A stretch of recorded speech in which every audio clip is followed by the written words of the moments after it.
पवन सिंह की पहली पत्नी शादी के छठे महीने ही सुसाइड कर लेती है। दूसरी उन पर मारपीट करने, गाली गलौज करने, शराब के नशे में धुत रहकर प्रताड़ित करने का आरोप लगाती है। और तीसरी तीसरी तो शादी करने के 1 साल बाद ही उनको छोड़ के चली जाती है, और जब जाती है तो वापस ही नहीं आती। आती है सीधे कोर्ट में तलाकनामा का अर्जी लेकर।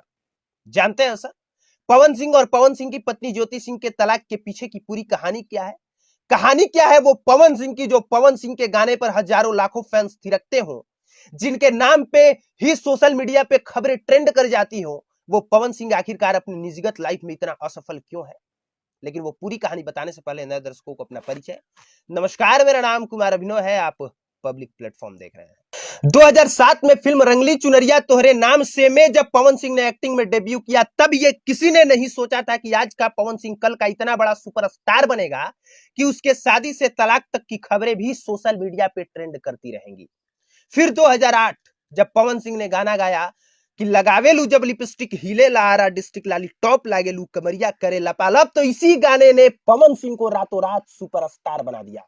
और सानिया मिर्जा कटनथुनिया वाले गाने ने सुपरस्टार से पवन सिंह को पावर स्टार बना दिया। इसके बाद पवन सिंह ने कभी पीछे मुड़ के नहीं देखा। फिर दौर आया 2014 का, जब पवन सिंह एक बहुत ही कम उम्र की लड़की जो बीए पार्ट 1 की छात्र थी, नाम था नीलिमा सिंह, उससे शादी रचा ली। परिणय सूत्र में बंध गए। लेकिन शादी के छठे महीने बाद ही वो लड़की मुंबई के अंबोला स्थित फ्लैट में लटकी हुई मिली, जिसका शव लटका हुआ मिला। और उसे सबसे पहले उस लटके हुए हालत में देखा उसी लड़की की बड़ी बहन ने, जिसे सबसे पहले उसने पवन सिंह और पुलिस को सूचना दी। और जब पुलिस मौके पर आई, तब उसी नीलिमा सिंह की बड़ी बहन ने बताया कि पवन सिंह काम के सिलसिले में इतना व्यस्त रहते थे कि अपनी पत्नी को समय नहीं दे पाते थे, जिस वजह से उनकी पत्नी ने सुसाइड कर लिया। लेकिन अगर हम सारे तथ्यों साक्ष्यों को छोड़ के अगर एकदम हकीकत वाली निगाह से देखें और सच समझने का प्रयास करें, तो ये बात सिर्फ और सिर्फ एक कोरी कल्पना लगती है।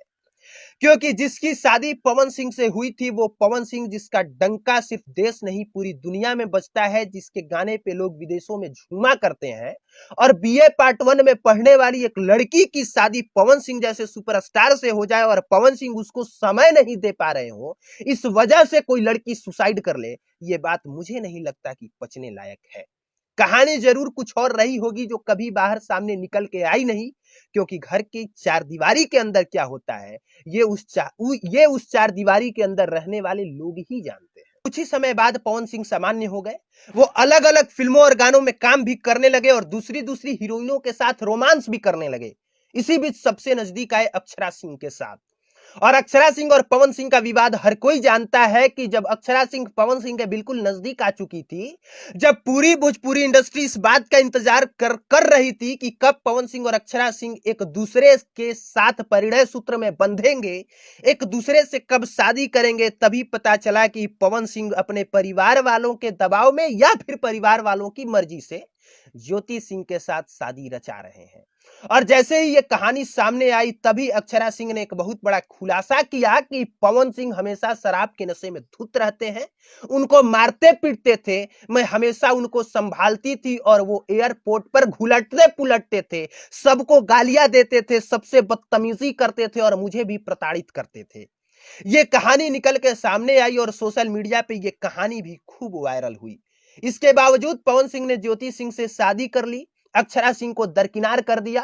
और उसी समय एक और सोशल मीडिया पे कहानी सामने आई कि पवन सिंह भले ही रोमांस किसी और के साथ करें, भले ही प्यार किसी और के साथ करें, पर शादी तो अपने परिवार वालों की मर्जी के ही अनुसार करते हैं। 2018 में शादी हुई, लेकिन बहुत कम ही लोग जानते हैं कि सिर्फ और सिर्फ पवन सिंह की पत्नी ज्योति सिंह मात्र 1 साल उनके साथ रही थी और 1 साल के बाद 2019 में अपने मायके चली आई। और जब वो मायके आई, तब से लेके अब तक पवन सिंह और ज्योति सिंह कभी मिले ही नहीं। जाहिर सी बात है कि 1 साल के बाद अगर पति पत्नी 3-4 वर्षों तक नहीं मिलते, तो इसके पीछे जरूर कोई कहानी रही होगी, जरूर कुछ बात रही होगी। हालांकि इस मुद्दे पर पवन सिंह और ज्योति सिंह ने अभी तक से कुछ भी नहीं कहा है, लेकिन दोनों तरफ के वकील खुल के सामने आ रहे हैं, अपनी बात बता रहे हैं। पवन सिंह के वकील के अनुसार ज्योति सिंह की विचारधारा अलग तरह की है और वो कहती है कि मेरी विचारधारा पवन सिंह के साथ मिलती नहीं है, मैं पवन सिंह के साथ नहीं रहना चाहती हूँ, मैं चाहती हूँ कि सिर्फ मेरे रहने का खर्चा पवन सिंह उठाए, 3 लाख रुपया हमें महीना दे। और ज्योति सिंह के वकील कहते हैं कि पवन सिंह हमेशा प्रताड़ित करने, जुल्म करने का काम करते हैं, इसीलिए ज्योति सिंह पवन सिंह के साथ नहीं रहना चाहती हैं। इसीलिए ज्योति सिंह ने जब पवन सिंह को छोड़ा तो फिर वापस लौट के नहीं गई।